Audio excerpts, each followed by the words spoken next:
ជំរាបសួរអ្នកទាំងអស់គ្នាសូមស្វាគមន៍មកកាន់កម្មវិធី webinar របស់យើងនៅក្នុងថ្ងៃនេះដែលមានចំណងជើងថាផ្ដល់ជូនសេវាកម្មដ៏ល្អឥតខ្ចោះជាមួយ Odoo ដោយប្រើប្រាស់កម្មវិធី CRM និង Project Management ចឹងជាការចាប់ផ្ដើមខ្ញុំសូមណែនាំខ្លួនរបស់ខ្ញុំម្ដងទៀតដែលខ្ញុំមានឈ្មោះថា Kampalip ហើយអ្នកនរគ្នាអាចហៅខ្ញុំថា Austin បានដែលខ្ញុំគឺជាវាគ្មិននិងអ្នកអត្ថាធិប្បាយនៅក្នុងថ្ងៃនេះចឹងខ្ញុំមានតួនាទីជាអ្នកប្រឹក្សាធុរកិច្ចនៅក្នុងតំបន់អាស៊ី Pacific របស់យើងនៅOdoo របស់យើងផ្ទាល់នៅទីក្រុងហុងកុងហើយនេះគឺជា contact របស់ខ្ញុំផ្ទាល់ដែលមានជា WhatsApp ផងដែរក៏ដូចជា email បើសិនជាលោកអ្នកចាប់អារម្មណ៍ក៏ដូចជាចង់ប្រឹក្សាបន្ថែមជាមួយនឹងពួកយើងអាច scan នៅលើ QR code នេះជា appointment link ដើម្បី book ជាមួយនឹង appointment ក្នុងការពិភាក្សាបន្ថែមជាមួយនឹងខ្ញុំផ្ទាល់ផងដែរអញ្ចឹងចូលមកដល់ webinar របស់យើងនៅក្នុងថ្ងៃនេះគឺជា agenda របស់យើងដែលជាដំបូងយើងនឹងចាប់ផ្ដើមជាមួយនឹងអ្វីទៅដែលយើងហៅថាជា Odoo ក៏ដូចជាបន្តជាមួយនឹង case study របស់យើងដែលយើងនឹងលើកឡើងជាមួយនឹងការប្រើប្រាស់ Odoo ហើយនឹងទី3គឺជាការលើកបង្ហាញអំពីការប្រើប្រាស់នៅលើ demo របស់យើងផ្ទាល់តែម្ដងអញ្ចឹងជាបញ្ចប់យើងនឹងចូលរួមជាមួយនឹងកម្មវិធីសំណួរចម្លើយរបស់យើងដែលយើងនឹងបញ្ចប់ជាមួយនឹង Q&A អញ្ចឹងយើងសួរថាតើ Odoo គឺជាអ្វីអញ្ចឹងយើងចូលមកមើលទាំងអស់គ្នាអញ្ចឹងប្រព័ន្ធគ្រប់គ្រង Odoo របស់យើងគឺបានបង្កើតឡើងដោយស្ថាបនិករបស់យើងគាត់ឈ្មោះថាលោក Fabian Penker ហើយគោលដៅរបស់គាត់ផ្ទាល់ផងដែរគឺក្នុងការជួយឲ្យក្រុមហ៊ុនមានការរីកលូតលាស់ដែលគាត់អាចប្រើប្រាស់ទៅលើ software ឬក៏ tool ដែលអាចជួយគាត់ឲ្យបានរីកលូតលាស់ហើយជា tool ដែលគាត់ស្រឡាញ់ពេញចិត្តផងដែរអញ្ចឹងដើម្បីឲ្យលោកអ្នកកាន់តែយល់ច្បាស់អំពី Odoo យើងអាចមើលឃើញថា Odoo គឺជាប្រព័ន្ធគ្រប់គ្រង software មួយដែលមានលក្ខណៈរួមបញ្ចូលហើយងាយស្រួលប្រើប្រាស់ក៏ដូចជាមានរូបភាពស្អាតនិងងាយស្រស់ស្អាតផងដែរអញ្ចឹងពាក្យថាងាយស្រួលប្រើប្រាស់គឺវាមានលក្ខណៈ user interface friendly ប៉ុន្តែនៅក្នុងការប្រើប្រាស់នៅការ set up ផ្សេងៗគឺក៏យើងមានជាឯកសារនិងការបង្រៀនផងដែរអញ្ចឹងនៅក្នុងនេះគឺជាវត្តមានរបស់ Odoo យើងផ្ទាល់ដែលមានវត្តមានទៅទូទាំងពិភពលោកដោយបច្ចុប្បន្នយើងមានជាង19ការិយាល័យនៅទូទាំងពិភពលោកមិនថានៅទ្វីបអឺរ៉ុបដែលជាកន្លែងដែលយើងបង្កើតឬក៏នៅទ្វីបអាមេរិកខាងជើងនិងខាងត្បូងក៏ដូចជានៅតំបន់អាស៊ីកណ្ដាលហើយនិងអាស៊ី Pacific របស់យើងដែលមានទីស្នាក់ការនៅទីក្រុងហុងកុងដែលសម្រាប់តំបន់អាស៊ី Pacific របស់យើងផ្ទាល់ផងដែររីឯដៃគូសហការផ្លូវការរបស់យើងគឺមានរហូតដល់ទៅ 16,000 ដៃគូហើយនិងបុគ្គលិករហូតដល់ទៅ 6,500 នាក់នៅពេលបច្ចុប្បន្នផងដែរអញ្ចឹងជាចុងក្រោយគឺយើងមានអ្នកប្រើប្រាស់ដែលរីកចម្រើនជាប្រចាំនិងជាចុងក្រោយនេះគឺឡើងកើនរហូតដល់ទៅ16 លាននាក់ផងដែរអញ្ចឹងនេះគឺជា key highlight មួយចំនួនរបស់ Odoo យើងដែលយើងមានដៃគូសហការធំៗជាច្រើនមិនថាជា KPMG, Ricoh និង Deloitte ផងដែរហើយថ្មីៗនេះយើងក៏បានទទួលបាន investment ពីក្រុមហ៊ុន Capital G Alphabet ដែលជា venture fund របស់យើងផងដែរហើយនេះគឺជា key highlight នៅក្នុងតំបន់អាស៊ី Pacific នៃការរីកលូតលាស់របស់យើងទាំងផ្នែកបុគ្គលិកទាំងផ្នែកrevenue ការលក់ក៏ដូចជាដៃគូសហការនិងការប្រើប្រាស់ subscription របស់អ្នកប្រើប្រាស់ផងដែរអញ្ចឹងនៅក្នុង slide នេះខ្ញុំនឹងបង្ហាញអំពីអតិថិជនរបស់យើងមួយចំនួនដែលគាត់បានប្រើប្រាស់ Odoo កន្លងមកដែលមិនថាគាត់គឺជាក្រុមហ៊ុនអាជីវកម្មក្រុមហ៊ុនជំនួញ trading ឬក៏ក្រុមហ៊ុនផលិតកម្មឬក៏ផ្នែកភេសជ្ជៈនិងចំណីអាហារនិងផ្នែកសេវាកម្មផ្សេងៗគឺគាត់អាចប្រើប្រាស់ Odoo ទៅតាមតម្រូវការនិង tool ដែលគាត់ស្រឡាញ់និងពេញចិត្តអញ្ចឹងយើងក៏មាននៅអ្នកប្រើប្រាស់នៅក្នុងប្រទេសកម្ពុជាយើងច្រើនជាងនេះផងដែរហើយនេះគឺជា reference របស់អតិថិជនរបស់យើងដែលមាននៅតាមបណ្ដាប្រទេសផ្សេងៗលោកអ្នកអាចឃើញបានថាវាមិនត្រឹមតែសម្រាប់ក្រុមហ៊ុនធំដូចជា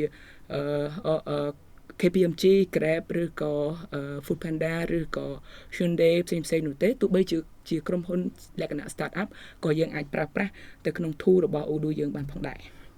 អញ្ចឹងយើងសួរថាតើ Odoo អាចជួយ business របស់លោកអ្នកបែបម៉េចខ្លះអាជីវកម្មរបស់យើងនីមួយៗគឺត្រូវការប្រតិបត្តិការនិងការប្រើប្រាស់គ្រប់គ្រងទៅលើផ្នែកផ្សេងៗគ្នាដូច្នេះហើយបើសិនជាយើងប្រើប្រាស់ទៅលើ software ដែលជាលក្ខណៈ standalone ផ្សេងៗពីគ្នាគឺវាធ្វើឲ្យយើងចំណាយពេលក៏ដូចជាថវិកាទៅលើ software ផ្សេងៗផងដែរចំណែកឯ Odoo បើសិនជាយើងងាកមកមើលជា solution មួយប្រព័ន្ធគ្រប់គ្រងមួយដែលមានលក្ខណៈរួមបញ្ចូលតែមួយដូចជាការប្រើប្រាស់ទៅលើ accounting CRM ដែលជាការគ្រប់គ្រងទៅលើអតិថិជនក៏ដូចជាផ្នែកលក់ផ្នែកទិញវិជាទិញនិងផ្នែកផ្សេងៗគឺវាមានលក្ខណៈរួមបញ្ចូលហើយធ្វើឲ្យ data របស់វាគឺ update ហើយនឹងផ្ដល់ព័ត៌មានឲ្យលោកអ្នកជាក់ស្ដែងនឹងភ្លាមៗផងដែរអញ្ចឹងបើសិនជាយើងមើលនៅក្នុង slide មួយនេះគឺជាប្រចាំ app នីមួយៗដែលមាននៅក្នុង department ដូចជាផ្នែកលក់ផ្នែក operation ឬក៏ផ្នែកគ្រប់គ្រងទុនធានមនុស្សឬក៏ផ្នែកទីផ្សារឬក៏ផ្នែកហិរញ្ញវត្ថុគឺយើងអាចមានក្តោបនៅក្នុង business need របស់យើងទាំងអស់ដែលអាជីវកម្មនីមួយៗត្រូវការប៉ុន្តែ Odoo របស់យើងក៏មាន application និង tool រើសពីនេះផងដែរអញ្ចឹងសម្រាប់ Odoo Direct ផ្ទាល់ពីខាងcompany យើងទៅក៏យើងមានការ implement ដែលយើងហៅថា implement methodology ដែលយើងផ្ដោតទៅលើការផ្ដល់ការបង្រៀនក៏ដូចជាការ implement ទៅលើ service របស់យើងដែលផ្ដោតលើ feature ឬក៏ solution ដែលជាលក្ខណៈ standard ដែលមានស្រាប់ដែលយើងអាចកាត់បន្ថយទៅលើការចំណាយក៏ដូចជាពន្លឿននៅការគ្រប់ការផ្ដល់សេវាកម្មទៅលើ implement ឬក៏ training ពីក្រុមហ៊ុន Odoo យើង direct ផ្ទាល់ផងដែរអញ្ចឹងនេះគឺជា Odoo project cycle បើសិនជាលោកអ្នកចាប់អារម្មណ៍ជាដំបូងគឺលោកអ្នកអាចធ្វើការ book appointment ជាមួយនឹងពួកយើងឬក៏ contact នៅក្នុង email ឬក៏ WhatsApp ពួកយើងហើយយើងអាចសិក្សា qualify និងយល់ដឹងបន្ថែមអំពីតម្រូវការរបស់លោកអ្នកបន្ទាប់មកយើងនឹង provide លោកអ្នកទៅលើ demo ដែលវាអាចផ្ដល់ទៅលើដំណោះស្រាយទៅលើការចាំបាច់ឬក៏បញ្ហារបស់លោកអ្នកដូច្នេះហើយបន្ទាប់ពីការផ្ដល់ទៅលើ demo គឺយើងនឹងផ្ដល់ជូននៅ quotation អញ្ចឹងនៅពេលដែលលោកអ្នកសម្រេចចិត្តប្រើប្រាស់ជាមួយយើងហើយគឺអាច subscribe ទៅលើ quotation របស់យើងហើយគឺអាចប្រើប្រាស់ Odoo database របស់យើងបានហើយយើងក៏មានជាសេវាកម្មក្នុងការបង្រៀនឬក៏ implementation ដែរអញ្ចឹងលោកអ្នកអាចសិក្សាបន្ថែមជាមួយនឹងពួកយើងគឺយើងនឹងមាន kick off និង planning បន្ទាប់មកនឹងធ្វើការបង្រៀននិង implement ហើយជាចុងក្រោយយើងនឹង go live ហើយយើងក៏មានសេវាកម្មបន្ថែមដែលយើងហៅថា web design ផងដែរបើសិនជាលោកអ្នកត្រូវការអញ្ចឹង web design service គឺផ្ដល់ឲ្យនៅក្នុងភាពងាយស្រួលហើយនឹងជួយជំរុញទៅលើផ្នែកe-commerce របស់លោកអ្នកដែលធ្វើឲ្យលោកអ្នកមាន full autonomy ដូច្នេះបើសិនជាលោកអ្នកត្រូវការទៅលើសេវាកម្ម web design របស់យើងអាចធ្វើជាដំណាក់កាលដោយមានការ kick off design និង implementation ហើយបង្រៀនលោកអ្នកផងដែរហើយនឹង support នេះគឺជាផ្នែកមួយនៃសេវាកម្មបន្ថែមរបស់យើងបើសិនជាលោកអ្នកត្រូវការជាមួយនឹង web design ពីខាងយើងទៅអញ្ចឹងនេះគឺជា pricing solution របស់ Odoo ដែលយើងផ្ដោតទៅលើចំនួនអ្នកប្រើប្រាស់ហើយលោកអ្នកអាចប្រើប្រាស់ទៅលើ app module របស់យើងទាំងអស់បានអញ្ចឹងសម្រាប់ pricing plan របស់យើងគឺយើងមាន2ប្រភេទដែលយើងបែងចែកជា standard ហើយនិង custom plan អញ្ចឹងនៅក្នុង standard និង custom plan វាខុសគ្នាត្រង់ថានៅក្នុង standard plan របស់យើងគឺជា pricing plan មួយដែលលោកអ្នកអាចប្រើបាននៅ standard feature ដែលយើងមានស្រាប់ដោយពុំអាចប្រើប្រាស់ទៅលើ customization tool ហើយនឹងfeature ដែលវាជាលក្ខណៈ automation ចំណែក custom plan គឺជា plan មួយដែលមានអត្ថប្រយោជន៍បន្ថែមលោកអ្នកអាចគ្រប់គ្រងទៅលើ multi company feature customize ប្រើប្រាស់ទៅលើ customization tool និង automation tool ផ្សេងៗរបស់យើងផងដែរអញ្ចឹងនេះគឺជាភាពខុសគ្នាហើយនៅក្នុង license price របស់យើងក៏យើង include ជាមួយនឹងរួមបញ្ចូលជាមួយនឹង hosting និង maintenance ផ្សេងៗអញ្ចឹងរាល់ការសិក្សាបន្ថែមទៅលើតម្រូវការរបស់លោកអ្នកអាចសិក្សាជាមួយយើងបានទៅលើ multi year contract ដូចគ្នាគឺការសិក្សាទៅលើ contract រយៈពេលវែងអញ្ចឹងនៅក្នុងនេះក៏យើងមាន hosting ដែលជា Odoo Cloud online SaaS របស់យើងនិង odoo.sh ផងដែរអញ្ចឹងរាល់ការ hosting គឺយើង include ទៅលើ technical support bug fixing backup ហើយនិង recovery ហើយនឹងមានជា yearly version upgrade complimentary ជូនទៅលោកអ្នកជាប្រចាំឆ្នាំនៅពេលដែលយើងធ្វើ version upgrade អញ្ចឹង success pack គឺជា implementation service ដែលយើងបានលើកឡើងមុនហ្នឹងដែលផ្ដោតទៅលើការ training និងបង្រៀនទៅលើការ set up និងការប្រើប្រាស់ផ្សេងៗនៅពេលដែលលោកអ្នកត្រូវការសេវាកម្មពីខាងយើងអញ្ចឹង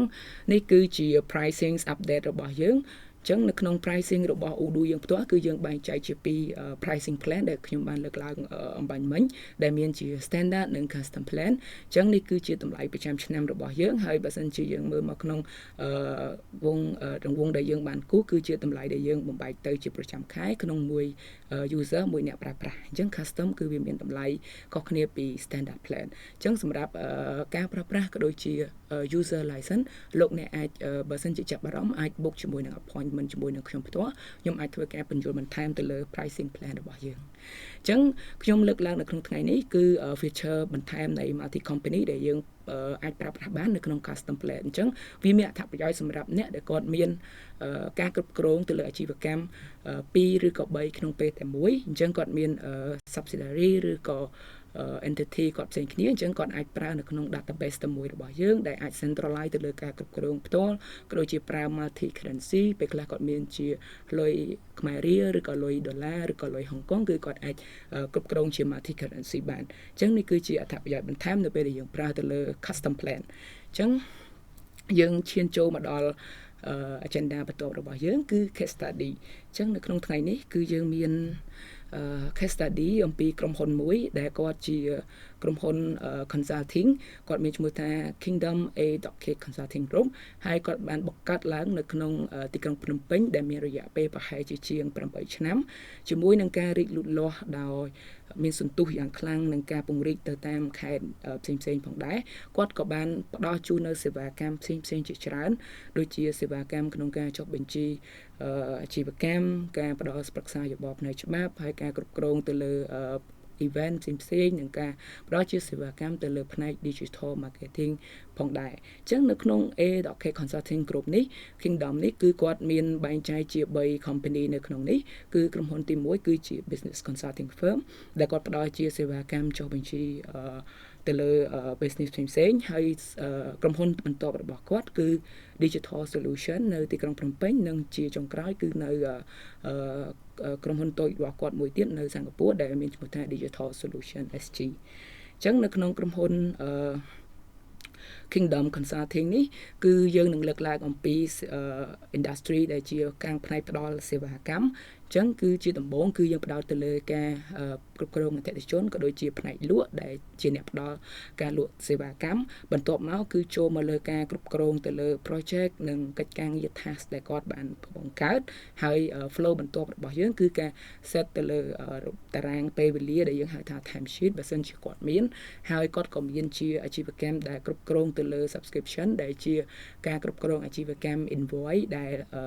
មានការ recurring ជាប្រចាំអញ្ចឹងជាចុងក្រោយគឺគាត់មាន tool បន្ថែម extra នៅក្នុងផ្នែកទីផ្សាររបស់គាត់ដែលយើងហៅថា email marketing អញ្ចឹងនៅក្នុងនេះគឺវារួមបញ្ចូលតែមួយជាចុងក្រោយគឺផ្នែកគ្រប់គ្រងទៅលើហិរញ្ញវត្ថុរបស់គាត់គឺផ្នែក invoicing និង billing ផងដែរអញ្ចឹងយើងអាចមើលឃើញថានៅក្នុង Kingdom Consulting Group គាត់មាន common challenge របស់គាត់ជាប្រចាំមុនពេលដែលគាត់ចូលមកប្រើប្រាស់ Odoo ដោយសារតែគាត់មានការពិបាកនៅក្នុងការគ្រប់គ្រងអតិថិជនដោយពុំមានរបៀបរៀបរយក្នុងការគ្រប់គ្រង lead ដែលចូលមកហើយនឹងព័ត៌មានផ្សេងៗនៅពេលដែលគាត់ចាប់ផ្ដើមតាំងពីការតាក់ទងរហូតនៅពេលដែលការលក់របស់គាត់បានបញ្ចប់អញ្ចឹងក្នុងការបង្កើតជាង8ឆ្នាំមកនេះធ្វើឲ្យក្រុមហ៊ុនពេលខ្លះបាត់បង់នៅអតិថិជនហើយគាត់ពុំមាននៅការ record នៅក្នុង internal communication tool របស់គាត់ដែលគាត់អាច record ពីព័ត៌មានផ្សេងៗបានផងដែររីឯមួយទៀតគឺគាត់ធ្វើការបង្កើតទៅលើ quotation និង sale order និង invoice គឺមានលក្ខណៈ manual ដោយធ្វើនៅក្នុង Excel ដែលធ្វើឲ្យគាត់ពិបាកនៅក្នុងការធ្វើ quotation មានភាពលឿនហើយយឺតយ៉ាវផងដែរអញ្ចឹងនៅក្នុងនេះគាត់ក៏មានជាក្រុមហ៊ុនបែងចែកផ្សេងៗដែលធ្វើឲ្យគាត់ពិបាកនៅក្នុងការគ្រប់គ្រងentity ឬក៏ company ផ្សេងៗពីគ្នាអញ្ចឹងជាចុងក្រោយជាបន្ទាប់គឺគាត់ពិបាកនៅក្នុងការគ្រប់គ្រងទៅលើ project ដោយសារតែគាត់ជាអ្នកគ្រប់គ្រងផ្នែកសេវាកម្មនិងកិច្ចការផ្សេងៗធ្វើឲ្យពេលខ្លះ project របស់គាត់មានការ delay ដែលធ្វើឲ្យគាត់ខាតបង់ហើយអតិថិជនរបស់គាត់ក៏ពុំមានភាពសប្បាយចិត្តផងដែរអញ្ចឹងនេះគឺជាបញ្ហាប្រឈមដែលគាត់ជួបជាប្រចាំហើយជាចុងក្រោយគឺគាត់ពិបាកនៅក្នុងការគ្រប់គ្រងនិង follow up ទៅលើinvoice មួយចំនួនដែលវាមានលក្ខណៈជា recurring invoice ដែលគាត់លក់ជាប្រភេទជា package ទៅគាត់ដែលគាត់ត្រូវធ្វើការលើ package នឹងជាប្រចាំខែផងដែរអញ្ចឹងនេះគឺជា common challenge របស់ Kingdom Consulting អញ្ចឹងយើងចូលមក application ដែលយើងនឹងលើកយកមកធ្វើបទបង្ហាញនៅក្នុង demo របស់យើងនៅពេលបន្តិចទៀតនេះគឺយើងមាន sales application project timesheet subscription email marketing និង accounting ផងដែរអញ្ចឹងខ្ញុំនឹងចូលមក database របស់យើងអញ្ចឹងលោកអ្នកអាចឃើញអំពី database អញ្ចឹងយើងចូលមកការប្រើប្រាស់របស់ Kingdom Business Consulting របស់យើងអញ្ចឹងខ្ញុំមាន company ចំនួន3ដែលយើងនឹងលើកឡើងនៅក្នុងថ្ងៃនេះអញ្ចឹងទី1គឺយើងនឹងលើកធ្វើបទបង្ហាញអំពីការប្រើប្រាស់ Odoo សម្រាប់អាជីវកម្មទី1របស់យើងដែលមានឈ្មោះថា Kingdom A.K Business Consulting ដែលផ្ដោតទៅលើសេវាកម្មផ្នែកពិគ្រោះយោបល់ឬក៏ការជួយចុះបញ្ជីទៅឲ្យអតិថិជនអញ្ចឹងជាដំបូងគឺយើងអាចចូលមើលនៅលើផ្ទៃ database របស់យើងបានអញ្ចឹងវាមានបណ្ដុំនៃ app ជាច្រើនដែលយើងអាចប្រើទៅតាមតម្រូវការរបស់យើងជាក់ស្ដែងអញ្ចឹងបើសិនជាលោកអ្នកត្រូវការនៅ app បើសិនជាខាង consulting firm របស់យើងត្រូវការនៅ app ផ្សេងៗជាច្រើនទៀតគឺយើងអាចចូលមកក្នុង application app យើងទៅហើយយើងអាចចូលមក install និង activate app ដែលយើងត្រូវការប្រើប្រាស់ផងដែរអញ្ចឹងយើងចូលមក app ដែលយើងនឹងផ្ដោតដំបូងមុននឹងយើងចូលទៅ app ដែលយើងនឹងផ្ដោតទៅលើប្រធានបទថ្ងៃនេះ CRM និង project គឺយើងចូលមក contact app របស់យើងអញ្ចឹង contact app គឺជាកន្លែងដែលយើងអាចបញ្ចូលនៅព័ត៌មានរបស់អតិថិជនរបស់យើងអញ្ចឹងឧទាហរណ៍យើងមានអតិថិជនមួយដែលគាត់ជាអ្នកប្រើប្រាស់សេវាកម្មរបស់យើងអញ្ចឹងបើសិនជាយើងមាន contact យើងអាចមើលអំពីព័ត៌មានដែលគាត់ធ្លាប់មានជា invoice ឬក៏history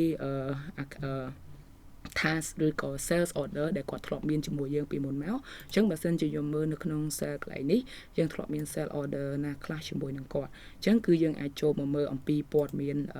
ពីមុនរបស់គាត់ផងដែរអញ្ចឹងមុននឹងខ្ញុំចេញទៅខាង contact app គឺយើងអាចចូលមក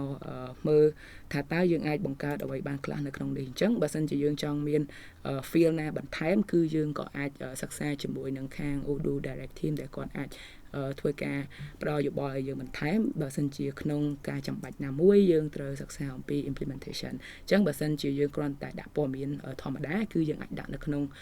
contact field ដែលយើងមានស្រាប់នេះផងដែរអញ្ចឹងយើងអាចបង្កើត contact បន្តនៅក្នុងនឹងបានព្រោះពេលខ្លះអតិថិជនរបស់យើងគឺគាត់មានcontact ផ្សេងៗដើម្បីតាក់ទងនៅក្នុងកិច្ចការងារផងដែរអញ្ចឹងយើងចូលមក app ដែលយើងនឹងផ្ដោតនៅក្នុងថ្ងៃនេះគឺ CRM ដែលជាយើងហៅឈ្មោះពេញរបស់វាគឺ software ដែលយើងហៅថា customer relationship management អញ្ចឹងនៅក្នុង customer relationship management tool នេះតើវាអាចជួយអ្វីមកខាង business consulting firm របស់យើងបានខ្លះអញ្ចឹងកាលពីមុនគឺយើងពុំមានជា tool អីគ្រប់គ្រងច្បាស់លាស់ទេគឺយើងពេលខ្លះពេលដែលភ្ញៀវតាក់ទងមកគឺយើង chat messenger ជាមួយគាត់ជាធម្មតាអញ្ចឹងពេលខ្លះធ្វើឲ្យព័ត៌មានរបស់យើងបាត់ហើយយើងពិបាកនៅក្នុងការគ្រប់គ្រងនៅពេលដែល sales person របស់យើងគាត់មិនយើងពុំអាចដឹងថាគាត់កំពុងតែតាក់ទងចរចាទៅដល់ stage ណាអញ្ចឹងនៅក្នុង Odoo គឺយើងមានបែងចែកជាពីមួយដំណាក់កាលទៅមួយដំណាក់កាលដែលយើងហៅថា stage នៅក្នុងកន្លែងនេះអញ្ចឹងពីមួយដំណាក់កាលទៅមួយដំណាក់កាលគឺយើងអាចបង្កើត stage នឹងជាបន្តបន្ទាប់ទៅតាម flow របស់យើងបានប៉ុន្តែនៅក្នុង business consulting firm របស់ខ្ញុំគឺដំបូងឡើយគឺការតាក់ទងហើយការសិក្សាបន្ទាប់មកគឺការសិក្សាតម្រូវការចរចានិងការលក់ជោគជ័យអញ្ចឹងបើសិនជាខ្ញុំចង់កែមកក្នុងនេះដាក់ទៅជាភាសាអង់គ្លេសដែរដើម្បីឲ្យ team អ្នកខ្លះគឺគាត់អាចមើលបានអញ្ចឹងក៏យើងអាចដាក់នៅក្នុងនេះដែរខ្ញុំអាចដាក់នៅក្នុងនេះគឺខ្ញុំអាចដាក់ one អញ្ចឹងគឺយើងអាច save ទៅគឺយើងអាច edit នៅលើ stage របស់យើងបានអញ្ចឹងក្នុងការដែលយើងទទួលបានអតិថិជនឬក៏យើងបង្កើតឈ្មោះអតិថិជនយើងនៅក្នុង CRM គឺយើងអាច create new lead របស់យើងអញ្ចឹងនៅពេលដែល sales person របស់យើងចុះទៅជួបអតិថិជនណាមួយគឺខាងក្រុមហ៊ុនរបស់យើងអាចគឺតម្រូវឲ្យគាត់ដាក់ចូលមកក្នុង CRM អញ្ចឹងឧទាហរណ៍គាត់ទៅជួបភ្ញៀវមួយឈ្មោះថា David អញ្ចឹងខ្ញុំអាចដាក់ David Tan គាត់គឺជាអតិថិជនថ្មីរបស់យើងហើយគាត់មានcompany មួយ David Tan company ABC នៅក្នុងនេះហើយខ្ញុំអាចដាក់ email របស់គាត់ d@example.com ចឹងលេខទូរស័ព្ទរបស់គាត់គឺខ្ញុំអាចដាក់លេខទូរស័ព្ទ123ទៅហើយយើង expect revenue ពីគាត់ក្នុងការផ្ដល់សេវាកម្មទៅឲ្យគាត់ចំនួន$1000អញ្ចឹងនេះគឺជា expected ហើយបើសិនជាយើងគាត់មានភាពប្រញាប់ដើម្បីឲ្យយើងជួយធ្វើការឲ្យគាត់អញ្ចឹងយើងអាច priority ទៅលើកិច្ចការនេះហើយយើងក៏អាច set activity នៅលើនេះភ្លាមៗបានផងដែរអញ្ចឹងបើសិនជាយើងចុចមកមើលនៅលើអតិថិជនដែលយើងបាន create នៅលើនេះផ្ទាល់យើងនឹងឃើញទៅលើផ្ទៃ CRM របស់យើងដែលយើងអាចមើលឃើញថា នៅកន្លែង note នេះគឺយើងអាចបញ្ចូលនៅព័ត៌មានផ្សេងៗហើយយើងក៏អាចupload ឬក៏ដាក់រូបភាពណាផ្សេងៗដែលយើងត្រូវការផងដែរអញ្ចឹងបើសិនជាយើងមានជា bullet point ដែលយើងត្រូវការដាក់ background company ឬក៏យើងចង់ដាក់ information ផ្សេងៗ photo រូបភាពរបស់គាត់ហើយនឹងតម្រូវការរបស់គាត់គឺយើងអាចវាយបញ្ចូលនៅក្នុងនេះឬក៏ខ្ញុំអាចវាយជាភាសាខ្មែរក៏បានដែរគឺយើងអាចធ្វើវាបានហើយបើសិនជាយើងចង់ដាក់រូបភាពគឺយើងអាចអាប់ឡូតរូបភាពនៅក្នុងនេះអញ្ចឹងបើសិនជាខ្ញុំត្រូវការដាក់រូបភាពអីមួយគឺខ្ញុំអាចអាប់ឡូតចេញពីក្នុងរបស់ខ្ញុំផ្ទាល់អញ្ចឹងខ្ញុំអាចដាក់អាប់ឡូតរូបភាពនេះទៅគឺយើងអាចអាប់ឡូតរូបភាពចូលនៅក្នុងនេះបានអញ្ចឹងគឺវាមានភាពងាយស្រួលដើម្បីឲ្យយើងrecord ឬក៏ប្រមូលផ្ដុំនៅព័ត៌មានអំពីអតិថិជនមួយនឹងអញ្ចឹងមិនថា sales person របស់យើងគាត់ធ្វើការលាឈប់ឬក៏ team របស់យើងគាត់ឈប់សម្រាកទៅ holiday ក៏គាត់អាចអ្នកដែលគាត់ជួយជំនួសគឺគាត់អាចជួយធ្វើការលើហ្នឹងដោយគាត់មានព័ត៌មានពេញលេញផងដែរអញ្ចឹងយើងអាចបន្ទាប់ពី David គាត់ទទួលបានការធ្វើការជាមួយនឹង sales person របស់យើងហើយនៅក្នុងកន្លែងនេះគឺយើងអាចជ្រើសរើស sales person របស់យើងបានអញ្ចឹងខ្ញុំអាចដាក់ assign ទៅ widget អញ្ចឹងនៅក្នុងនេះ widget គឺជាអ្នក handle ទៅលើអតិថិជនមួយនេះផងដែរអញ្ចឹងបើសិនជាយើងមានអ្វីដែលយើងចង់ដាក់បន្ថែមនៅក្នុងនេះខ្ញុំអាចដាក់ថាជាខ្ញុំអាចដាក់ជា tag ណាមួយដែលខ្ញុំចង់ tag គឺខ្ញុំអាចដាក់នៅក្នុងនេះបានអញ្ចឹងបើសិនជាយើងមើលមកខាងស្ដាំដៃរបស់យើងដែលយើងឃើញនឹងឃើញ chatter យើងហៅថា chatterbox គឺយើងអាចប្រើប្រាស់ជា internal tool communication របស់យើងដែលយើងអាចផ្ញើជា email ហើយនឹង log note ពាក្យថា log note នេះគឺយើងអាចសរសេរនៅពាក្យពេចន៍ឬក៏ comment អីផ្សេងៗដើម្បីយើងផ្ដល់ព័ត៌មានឬក៏ record ទុកនៅក្នុង lead អតិថិជនរបស់យើងមួយនេះហើយសម្រាប់ WhatsApp បើសិនជាលោកអ្នកបើសិនជាខាងយើងមានជា WhatsApp number ដែលយើងអាចប្រើប្រាស់បានគឺយើងអាចធ្វើ meta verify វាទៅហើយយើងអាច config វាចូលមកក្នុង Odoo នេះគឺយើងអាចប្រើ WhatsApp បានហើយសម្រាប់ activity គឺជាកន្លែងដែលយើងអាចset ទៅលើ call ឬក៏ activity ណាមួយដើម្បីឲ្យ sales person របស់យើងគាត់អាច plan បានថាតើ next activity បន្ទាប់របស់គាត់ដើម្បីធ្វើការជាមួយភ្ញៀវគឺជាអ្វីហើយយើងអាច log note ក៏ដូចជាដាក់នៅព័ត៌មានផ្សេងៗបានដូចគ្នាផងដែរអញ្ចឹងបន្ទាប់ពីយើងទទួលបាន requirement របស់ភ្ញៀវហើយអញ្ចឹងយើងអាច move វាមកការចរចាអញ្ចឹងមុននឹងខ្ញុំ send quotation អញ្ចឹងខ្ញុំប្រាប់ទៅ Michael demo អញ្ចឹងហើយ customer start asking the quotation អញ្ចឹងគឺគាត់ផ្ដល់ព័ត៌មានទៅឲ្យ mail របស់គាត់ហើយបើសិនជាខ្ញុំមានជា screenshot នៃព័ត៌មានអីផ្សេងៗក៏ខ្ញុំអាចcopy ដាក់ចូលឲ្យគាត់ផងដែរអញ្ចឹងខ្ញុំអាច screenshot ពី tab ខ្ញុំណាមួយទៅខ្ញុំមានជា reference ផងដែរអញ្ចឹងគឺគាត់អាចមើលឃើញក៏ដូចជា follow up មួយភ្ញៀវអញ្ចឹងនៅក្នុងនេះយើងក៏មាន app មួយទៀតដែលយើងហៅថា knowledge app ដែលយើងអាច link ជាមួយនឹង CRM បានដូចគ្នាអញ្ចឹងពេលខ្លះ sales person របស់យើងគឺគាត់នៅថ្មីអញ្ចឹងគាត់ត្រូវការ guideline មួយចំនួននៅពេលដែលភ្ញៀវឧទាហរណ៍គាត់ចង់ចុះបញ្ជី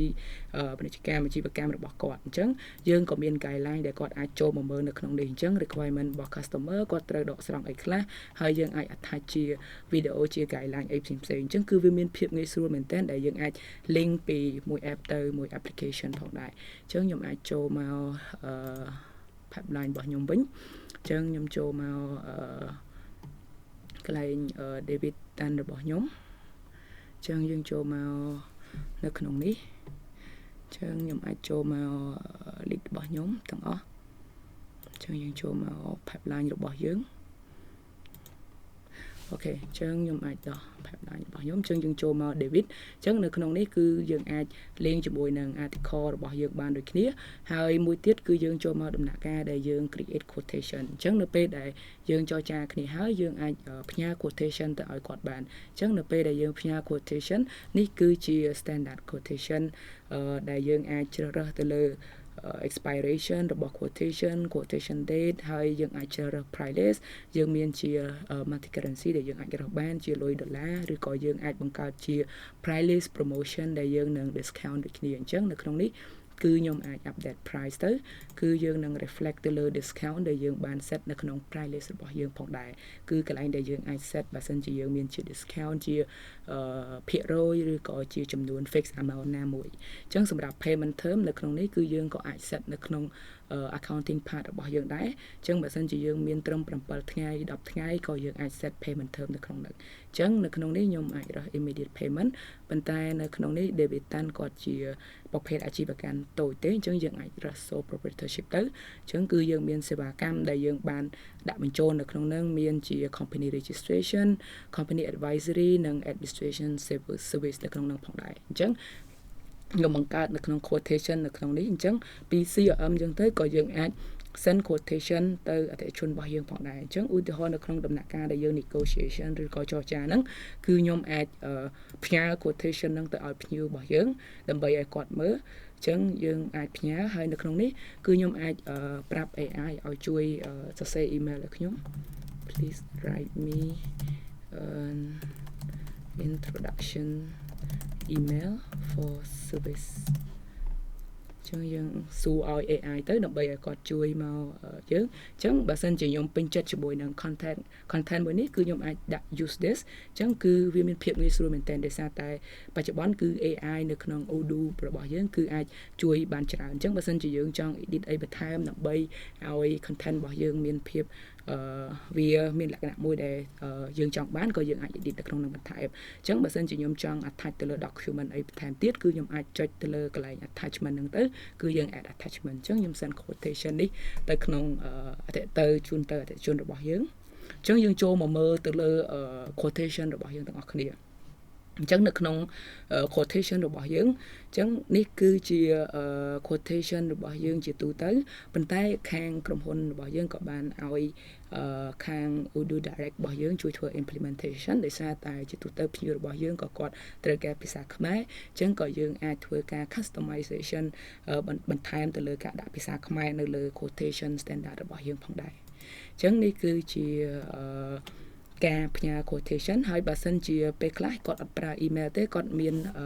ការទំនាក់ទំនងទៅតាមកន្លែងផ្សេងហើយគាត់ត្រូវការជា PDF គឺយើងអាច download ជា PDF quotation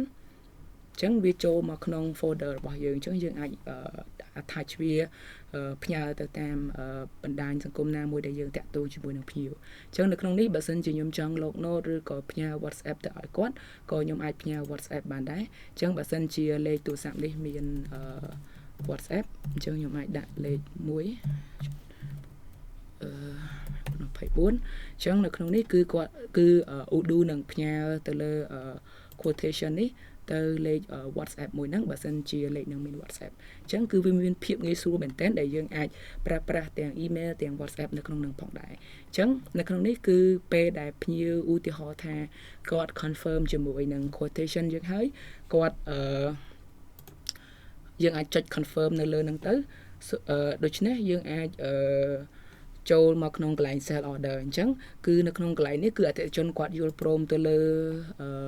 stage របស់យើងដែលយើងផុតពីការចរចាហើយគឺយើងជោគជ័យនៅក្នុងការនោះអញ្ចឹងយើងអាច close មក one បាទអញ្ចឹងនេះគឺជាភាពងាយស្រួលមួយដែលក្នុងនាមយើងជា sales person វិចិត្រគាត់អាចធ្វើការចាប់ផ្ដើមពីការតាក់ទងដំបូងរហូតមកដល់ការជោគជ័យទាំងការប្រើប្រាស់ទៅលើ feature ដែលយើងមានហើយគាត់អាចមានជា template ដែលធ្វើឲ្យគាត់អាចធ្វើការលឿននៅក្នុងការធ្វើជៀសវាងពីការប្រើប្រាស់ manual កាលពីមុនផងដែរអញ្ចឹងជាចុងក្រោយគឺខ្ញុំគ្រាន់តែដាក់ set activity មួយទៅគឺជាចុងក្រោយ call គឺ follow up payment after project complete អញ្ចឹងគឺខ្ញុំអាចដាក់មួយទៅយើងឧទាហរណ៍ថាវានឹងបញ្ចប់នៅក្នុងខែ30ហ្នឹងអញ្ចឹងជា activity មួយដែលអាចឲ្យខ្ញុំចងចាំបាននៅពេលដែល project នឹងចាប់គឺខ្ញុំអាច follow up payment ទៅគាត់អញ្ចឹង activity ហ្នឹងក៏វាអាចប្រាប់មកខ្ញុំដែរពេលខ្លះយើងមានកិច្ចការងារ project ជាច្រើនអញ្ចឹងយើងអាចមើលមក activity របស់យើងមានមួយនឹង future របស់យើងអញ្ចឹងបើសិនជាយើងចុចលើនេះគឺយើងឃើញមានអតិថិជនរបស់យើង future activity របស់យើងមានអីខ្លះផងដែរអញ្ចឹងខ្ញុំនឹងចូលមកការបង្ហាញបន្ថែមទៀតលើសពីនេះអញ្ចឹងនៅក្នុង CRM របស់យើងផងដែរគឺយើងអាចបញ្ចូលទៅលើព័ត៌មានរបស់អ្នកដែលភ្ញៀវរបស់យើងដែលយើងតាក់ទងដោយការបង្កើត new ដោយដែលខ្ញុំបានបង្ហាញមុនហ្នឹងប៉ុន្តែមួយទៀតក៏យើងអាច ពេលដែលយើង set up ទៅក្នុង sales team របស់យើងគាត់នឹងមាន email របស់គាត់អញ្ចឹងបើសិនជាយើងផ្ដល់ email ទៅលើ sales team របស់យើងយើងអាច set វាទៅហើយយើងដាក់ email ហ្នឹងទៅឲ្យភ្ញៀវអញ្ចឹងនៅពេលដែលភ្ញៀវតេជនរបស់យើងគាត់ឃើញនៅលើ name card ឬអីគាត់តាក់ទងគាត់ផ្ញើ email ចូលមកអញ្ចឹងវានឹងបញ្ចូលមកក្នុង lead នេះអញ្ចឹងឧទាហរណ៍ខ្ញុំបាន email មួយចេញពី email khph@udu.com នេះគឺគាត់send ឲ្យយើង contact me អញ្ចឹងគឺមានន័យថាគាត់តាក់ទងមកយើងតាមរយៈ email អញ្ចឹងគឺយើងទទួលបាន lead ពី email នឹងផ្ទាល់អញ្ចឹងខ្ញុំ convert វាមកជា opportunity មកខ្ញុំដាក់ទៅជា convert ទៅជា opportunity ហើយខ្ញុំជ្រើសរើស sales team របស់ខ្ញុំអញ្ចឹងខ្ញុំឲ្យទៅសុធាម្ដងដែលស្ថិតនៅក្នុង sales team A អញ្ចឹងបើខ្ញុំចង់រើសទៅ sales team B ខ្ញុំអាចដូរ person in charge របស់ខ្ញុំបានអញ្ចឹងបើសិនជាគាត់នៅក្នុង sales team B យើងអាចដូរនៅក្នុង sales team B អញ្ចឹងទៅអញ្ចឹងអានេះគឺជាខ្ញុំអត់ចង់ឲ្យគាត់ជា existing customer ទេអញ្ចឹងខ្ញុំដាក់គាត់ជា create new customer អញ្ចឹងបើសិនជាយើងចូលមកមើលនៅក្នុង lead របស់យើងគឺយើងចូលមកក្នុងកន្លែងមួយទៀតយើងនឹងអាចឃើញគាត់ចូលនៅក្នុង first stage របស់យើងអញ្ចឹងខ្ញុំចូលមក my pipeline ខ្ញុំ remove pipeline ចេញគឺនៅក្នុង contact នេះគឺគាត់នៅក្នុង sales person របស់ mic demo ដូច្នេះទៅគាត់ឃើញនៅក្នុង pipeline របស់ខ្ញុំអញ្ចឹងនេះគឺជាកន្លែងដែលយើងអាច convert lead បានមួយវិញទៀតប្រកាសណាស់យើងជា sales manager ឬក៏ management នៅក្នុងការគ្រប់គ្រងផ្នែកលក់យើងប្រកាសជាចង់មើល report អញ្ចឹងនៅក្នុងការមើល report យើងអាចមើលទៅលើ forecast អញ្ចឹងនៅក្នុង forecast កន្លែងនេះគឺយើងអាចបង្កើត next month តទៅទៀតអញ្ចឹងទៅអញ្ចឹងខ្ញុំមានដល់ត្រឹម April ខែ4ខែ5ខែ6ខែ7អញ្ចឹងខែ3នេះគឺខ្ញុំបានជោគជ័យនៅក្នុងការលក់ចំនួនប៉ុណ្ណឹងហើយបើសិនជាខ្ញុំចង់មើលជា graph ដែលអាចផ្ដល់ឲ្យ insight ឬក៏ព័ត៌មានឲ្យខ្ញុំកាន់តែល្អគឺខ្ញុំអាចមើលបានហើយបើសិនជាខ្ញុំចង់មើលជា list គឺខ្ញុំអាចមើលជា drop down list នៅក្នុងនេះបានអញ្ចឹងពេលខ្លះនៅពេលដែលយើងមើលទៅថាអូខេតើនៅក្នុងនេះខ្ញុំពីរអ្នកគាត់នេះនៅក្នុងខែ4ហ្នឹងខ្ញុំត្រូវមាន activity អីខ្លះគឺខ្ញុំអាចចុច select ទាំងពីរហ្នឹងទៅហើយខ្ញុំអាច schedule activity អញ្ចឹងខ្ញុំអាចចុច schedule activity នៅក្នុងនេះ call check next step អញ្ចឹងខ្ញុំអាចដាក់ date របស់ខ្ញុំគឺនៅក្នុងខែ4ព្រោះយើង expect to close គាត់នៅក្នុងខែ4នៅក្នុង forecast របស់យើងអញ្ចឹង at least នៅក្នុងដើមខែគឺខ្ញុំអាចចាប់ផ្ដើម follow up គាត់ check about their decision អញ្ចឹងគឺយើងអាចមាន activity មួយដែលយើង set អញ្ចឹងនៅក្នុងថ្ងៃនេះគឺ next month ដូចគ្នាអញ្ចឹងខ្ញុំអាចលុប Friday ទាំងចោលអញ្ចឹងអានេះគឺជាភាពងាយស្រួលមួយដែលយើងអាច select ហើយ set activity របស់យើងផងដែរអញ្ចឹងបើសិនជាគាត់មួយនេះនៅក្នុងខែនេះខ្ញុំអាចដោះ filter យើងចេញអញ្ចឹងនៅក្នុង IP company គាត់អត់មានជាតម្រូវការរបស់យើងទេពេលដែលយើងជួបជាមួយគាត់ហើយអញ្ចឹងគឺខ្ញុំអាចមកគាត់ as loss បានអញ្ចឹងគាត់too expensive customer not interested since expensive ព្រោះ budget របស់គាត់គឺពុំមានសម្រាប់ project អញ្ចឹងគឺយើងអាច mark as loss អញ្ចឹងយើងចូលមកមើល lead មួយនឹងបន្តិចមុនយើងចេញពី CRM អញ្ចឹងខ្ញុំចូលមកមើលនៅក្នុងនេះអូខេអញ្ចឹងយើងអាចចូលត្រឡប់មកក្នុង report របស់យើងវិញអញ្ចឹងខ្ញុំចូលមកក្នុង pipeline ខ្ញុំក៏អាចមើលជា list view ផងដែរអញ្ចឹងដូចខ្ញុំធ្វើដូចគ្នាមុនហ្នឹងបើសិនជាខ្ញុំចង់ send email ឬក៏ mark loss ឬក៏អីគឺខ្ញុំអាច take select ហើយខ្ញុំអាចផ្ញើ email សរុបទៅគាត់បើសិនជាខ្ញុំមាន new announcement អីផ្សេងៗហ្នឹងគឺជាភាពងាយស្រួលដែលវាជួយសន្សំសំចៃពេល save time របស់យើងក្នុងការប្រើប្រាស់ CRM Odoo របស់យើងផងដែរឲ្យមានប្រសិទ្ធភាពជាងមុនអញ្ចឹងខ្ញុំក៏អាចមើលខ្ញុំមាន activity អីខ្លះបើសិនជាយើងមានជា activity គឺយើងអាច create នៅក្នុងនឹងបានដូចគ្នាអញ្ចឹងនេះគឺជា report មួយចំនួនដែលយើងបានមើលនៅក្នុង CRM អញ្ចឹងយើងអាចចេញពី CRM មកយើងនឹងទៅ application មួយទៀតអញ្ចឹងមុននឹងខ្ញុំចេញគឺយើងក៏អាចប្រើការ import ទៅលើ lead របស់យើងចូលមកក្នុង Odoo ដែរដោយយើងមានជា template បើសិនជាយើងអាចត្រូវការ upload data របស់យើងគឺយើងអាច import lead របស់យើងចូលអញ្ចឹងឧទាហរណ៍បើសិនជាខ្ញុំមាន file អញ្ចឹងខ្ញុំអាចចូលមកក្នុង webinar របស់ខ្ញុំអញ្ចឹងខ្ញុំអាច import CRM lead អញ្ចឹងខ្ញុំ import contact របស់ខ្ញុំចូលអញ្ចឹងខ្ញុំ import នៅក្នុងនេះអញ្ចឹងគឺខ្ញុំមាន lead របស់ខ្ញុំនៅ edge record successfully គឺបានបញ្ចូលមកក្នុង Odoo របស់យើងហើយអញ្ចឹងបើសិនជាខ្ញុំចង់ set activity របស់គាត់ខ្ញុំអាច click លើនេះមក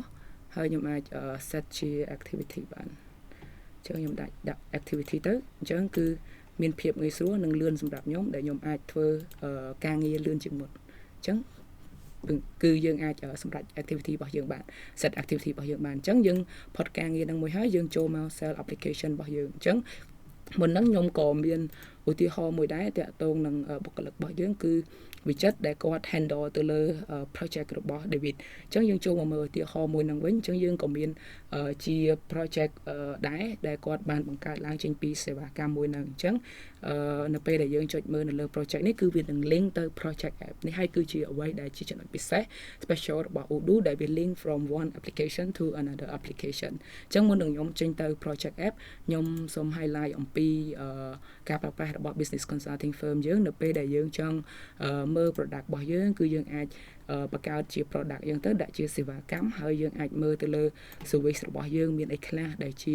company registration service វាជាប្រភេទសេវាកម្មហើយខ្ញុំអាចជ្រើសរើសby unit by hour ទៅតាមក្រុមហ៊ុនរបស់ខ្ញុំចាស់ស្ដែងអញ្ចឹងយើងគឺ based ទៅតាម deliver quantity ឬក៏ time sheet ឬក៏ចាស់ស្ដែងដែលយើងបាន set ឬក៏ជាលក្ខណៈ fix អញ្ចឹងខ្ញុំចេញពីនឹងមកអ្វីដែលខ្ញុំអាចមើលចុងក្រោយគឺក្នុងនាមយើងជាអ្នកគ្រប់គ្រងអាជីវកម្មគឺយើងចង់មើលថាតើយើងមាន sale អីខ្លះនៅក្នុងហ្នឹងអញ្ចឹងនេះគឺជារបាយការណ៍ report sale របស់យើងបើសិនជាយើងចង់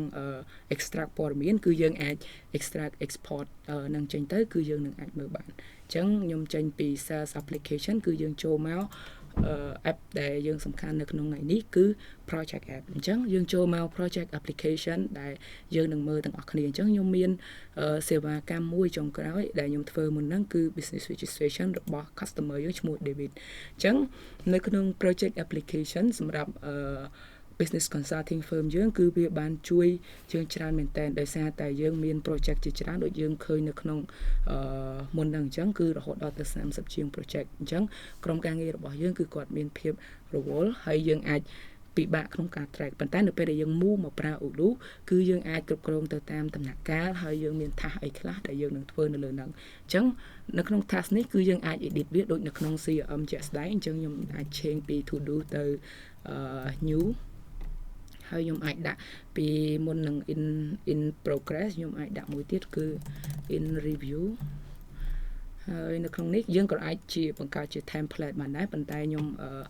បង្ហាញនៅក្នុងការធ្វើ menu នេះដើម្បីឲ្យយើងអាចដឹងថាយើងអាច edit វាបានអញ្ចឹងបន្ទាប់ពី in progress ខ្ញុំក៏អាចបង្កើត stage មួយទៀតគឺ submission to MOC Ministry of Commerce របស់យើងអញ្ចឹងខ្ញុំអាចមុនយើង complete ទៅអញ្ចឹងអាហ្នឹងគឺជា step មុនចុងក្រោយអញ្ចឹងនៅក្នុងនេះបើសិនជាយើងចង់មានមុខងារផ្សេងៗដែលយើង function ផ្សេងៗដែលយើងធ្វើកិច្ចការនៅលើ project នឹងមួយយើងចង់មើលពី time sheet យើងចង់មើលពី planning document ដែលយើងធ្វើនៅលើសេវាកម្មនឹងមួយហើយ invoice និង sale order ហើយជាពិសេស expense ដែលវាពាក់ព័ន្ធហើយនឹង overview គឺយើងអាច click ទៅលើ top menu bar function ហ្នឹងដើម្បី check មើលទៅលើ project ហ្នឹងឬក៏ record នៅក្នុងហ្នឹងផងដែរអញ្ចឹងបើសិនជាយើងមើលនៅក្នុងដំណាក់កាលទី1អញ្ចឹងយើងអាចនេះគឺជា task មួយដែលយើងធ្វើនៅក្នុងដំណាក់កាលទី1អញ្ចឹងបើសិនជាយើងមាន task ផ្សេងៗគឺយើងអាចបង្កើត task នឹងតមករហូតអញ្ចឹងទៅអញ្ចឹងបើសិនជាក្នុង task ទី1នេះ company registration អញ្ចឹងតើបុគ្គលិកមួយណាគឺជាអ្នកដែលគាត់នឹងធ្វើលើកិច្ចការមួយហ្នឹងអញ្ចឹងខ្ញុំរើសទៅលើអាចថាសុធាចុះគាត់ជាអ្នក handle ទៅលើសេវាកម្មមួយនេះសម្រាប់ David ហើយ deadline របស់យើងអាចជ្រើសរើសនៅក្នុង deadline ឧទាហរណ៍ខែ4ចុះអញ្ចឹងខ្ញុំអាចដាក់នៅក្នុងថ្ងៃ17ហើយបើសិនជាយើងមាន allocated time ឬក៏យើងមានអីគឺយើងអាច set នៅក្នុងនឹងបានអញ្ចឹងក្នុង task មួយនេះវាដូចស្រដៀងមានលក្ខណៈស្រដៀងនឹង CRM យ៉ាងដែរប៉ុន្តែគឺយើងអាចធ្វើបានច្រើនជាងនេះដោយសារតែវាជាtool មួយដែលយើងអាចគ្រប់គ្រងទៅលើគម្រោងរបស់យើងផ្សេងសេវាកម្មរបស់យើងអញ្ចឹងយើងអាចដាក់ព័ត៌មាន note ផ្សេងទៅហើយយើងអាច record ទៅលើ time sheet នៅពេលដែលគាត់ spend នៅលើនឹងបានអញ្ចឹង company registration service ហ្នឹងខ្ញុំអាចទុកវាមួយនៅក្នុងដំណាក់កាលដំបូងគឺឧទាហរណ៍យើងត្រូវ collect document អញ្ចឹងនៅក្នុងការ collect document យើងក៏អាច assign ទៅអ្នកផ្សេងដែរពួកឯងគាត់អាចធ្វើការងារជាក្រុមអញ្ចឹងយើងអាច assign ទៅ Michael demo អញ្ចឹងហើយយើងមានបន្ទាប់ពីគាត់ collect document ហើយគឺយើងអាចបង្កើតcheck customer reference and form ចឹងឧទាហរណ៍ខ្ញុំដាក់ជា customer reference and form សម្រាប់គាត់ register អញ្ចឹងខ្ញុំអាច assign ទៅសុធាទៅដែរអញ្ចឹងគឺគាត់អាចធ្វើការងារលើហ្នឹងអញ្ចឹងនៅពេលដែល task ខ្លះគឺយើង complete អញ្ចឹងឧទាហរណ៍បើសិនជាគាត់មានត្រូវ record ទៅលើម៉ោងរបស់គាត់គឺយើងអាចរើសនៅក្នុងថ្ងៃហ្នឹងហើយ employee មួយណាដែលគាត់ជាអ្នក handle ទៅលើកិច្ចការហ្នឹងគឺខ្ញុំអាចរើសឧទាហរណ៍ណា Dalian គាត់ជាអ្នកធ្វើការផ្នែករដ្ឋបាលផ្នែក admin របស់បុគ្គលិកអញ្ចឹងខ្ញុំអាចដាក់គាត់ check form and fill in អញ្ចឹងគាត់យើងអាច record នៅក្នុង timesheet app យើងក៏បានសម្រាប់ project មួយហ្នឹងនៅក្នុង user របស់គាត់ឬក៏ពេលដែលគាត់ចាប់ផ្ដើមប្រើប្រាស់ទៅគាត់អាច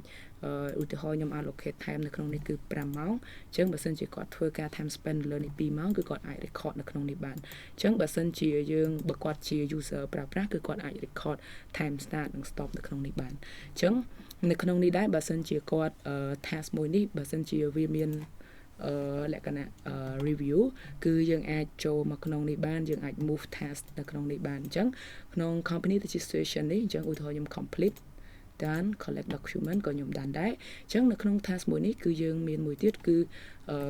bring document doc to MOC អញ្ចឹងខ្ញុំអាចដាក់ទៅ doc to MOC ខ្ញុំ assign ទៅ widget ក៏គាត់ជាអ្នកធ្វើការលើនឹងដែរអញ្ចឹងនៅក្នុង task មួយនេះគឺគាត់មានគាត់កំពុងតែធ្វើលើកិច្ចការមួយហ្នឹងអញ្ចឹងខ្ញុំអាច create subtask នៅក្នុងនឹងដែរគឺ deliver document អញ្ចឹងខ្ញុំអាចដាក់ deliver document ទៅដើម្បី record ជាក្នុងនេះអញ្ចឹងនៅក្នុងសេវាកម្មនិង project មួយនេះគឺយើងក៏មាន expand ដែរអញ្ចឹងគឺគាត់បានធ្វើដំណើរទៅ Ministry of Commerce ដើម្បី submit document អញ្ចឹងខ្ញុំដាក់ជា travel expense អញ្ចឹងខ្ញុំអាចរើស travel expense នៅក្នុងនេះអញ្ចឹងខ្ញុំដាក់ចំនួន$100ដែលគាត់បូករួមជាមួយនឹងការចំណាយផ្សេងៗអញ្ចឹងខ្ញុំអាចរើសបុគ្គលិកដែលខ្ញុំ assign ទៅហើយខ្ញុំអាចដាក់ manager របស់គាត់ហើយបើសិនជាយើងមានជា receipt យើងអាច attach receipt នៅក្នុងនេះបានអញ្ចឹងខ្ញុំប្រើ webinar service ហើយខ្ញុំមាន receipt អញ្ចឹងខ្ញុំ attach receipt ចូលមកក្នុងនេះអញ្ចឹងខ្ញុំ submit អញ្ចឹងនៅពេលដែលយើងចង់ post expanding ចូលមកក្នុងនេះគឺខ្ញុំអាចដាក់ purchase បានអញ្ចឹងគឺវានឹងបូកចំណាយហ្នឹងចូលទៅក្នុង accounting យើង invoicing part របស់យើង automatically អញ្ចឹងប៉ុន្តែដោយសារតែយើងត្រូវ record ទៅលើ payment មួយហ្នឹងអញ្ចឹងយើងអាចជ្រើសរើស by bank ឬក៏ by cash តាមដែលយើង pay ទៅឲ្យគាត់អញ្ចឹងទៅអញ្ចឹង amount របស់ខ្ញុំគឺ correct ហើយ memo គឺ travel អញ្ចឹងគឺយើងបាន record accountant របស់យើងគឺបាន record ចូលទៅក្នុងហ្នឹងអញ្ចឹងយើងអាចចូលមើលហ្នឹងហើយបើសិនជាយើងមាន planning អីផ្សេងៗយើងអាចដាក់នៅក្នុងហ្នឹងទៅហើយយើងដាក់ assign ជា resource របស់យើងទៅអ្នកណាគេដែលគាត់ធ្វើការងារលើហ្នឹងហើយយើងអាច publish ទៅបានអញ្ចឹងគឺយើងនៅលើ schedule ហ្នឹងយើងអាចដឹងថាអ្នកណាគេខ្លះធ្វើការនៅក្នុងកិច្ចការងារមួយហ្នឹងជាដែលយើងអាចមើលជាខែឬក៏ជា week បានសម្រាប់អ្នកដែលគាត់មាន schedule ថៃជា consultant អីផ្សេងៗអញ្ចឹងនៅក្នុងនេះ project នីមួយៗពេលខ្លះយើងមាន document ខ្លះដែលវា sensitive ដែរអញ្ចឹងយើងអាចបង្កើតជា folder នៅក្នុងហ្នឹងទៅហើយយើងអាចដាក់ finance អញ្ចឹងខ្ញុំអាចដាក់នៅក្នុងនេះអញ្ចឹងបើសិនជាយើងមាន folder អីដែលយើងចង់ upload យើងអាច drag and drop នឹង upload ពីក្នុង desktop របស់យើងទៅបានអញ្ចឹងយើងជាចុងក្រោយយើងអាចចូលមកមើលនៅក្នុង sell order របស់យើងនៅពេលដែលយើងបញ្ចប់ project របស់យើងមួយនេះអញ្ចឹងនៅក្នុង David នេះគឺខ្ញុំឧទាហរណ៍ខ្ញុំដាក់ចុះហើយ bring to នេះគឺខ្ញុំ bring ឯកសារទៅ Ministry of Commerce គឺយើង complete ហើយ